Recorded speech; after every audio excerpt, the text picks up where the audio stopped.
Whoever ordained Bishop Ben Kiengei, umetuangusha, in all sense of the word, umetuangusha. A bishop is an overseer. The Bible is clear in 1 Timothy chapter 3 and verse 1.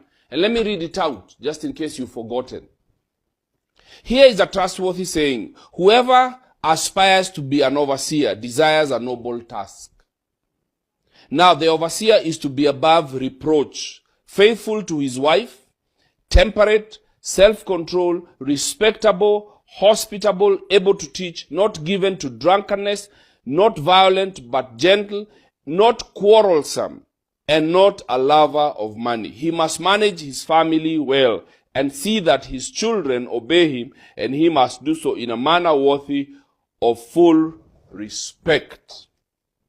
If anyone does not know how to manage his own family, how can he take care of God's church? Literally, he's bringing shame to the church and to the body of Jesus Christ. Because when a pastor falls, he drags the name of Christ and the entire church in the mud. So umetuangusha.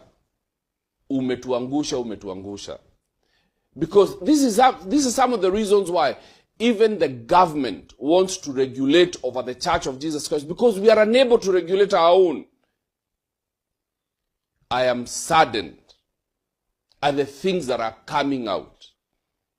I am saddened and heartbroken. So I think it is important for us to go back to the drawing board. Number one, if you fall into sin, because none of us is perfect, we are all human, and we hold each other accountable. So it's important that if you fall into sexual sin, number one, if you do not show remorse, then you should be kicked out of the church. But if there is remorse, then you should step down and go into discipline. And whoever ordained this man, Ben Kiengei, he should fold his sleeves and go to work.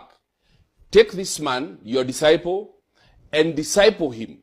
And let him sit under you for at least a year. And then you walk through the pains of restoring him. Because we serve a God of second chances. A God who has capacity to restore, because our God is gracious. But he must step down and go through discipline. And then assign somebody else to this flock.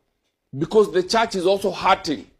So that that church can also be restored and blessed and healed through the entire process. And so I challenge whoever ordained this man. Fold your sleeves and go to work. And let's kick nonsense out of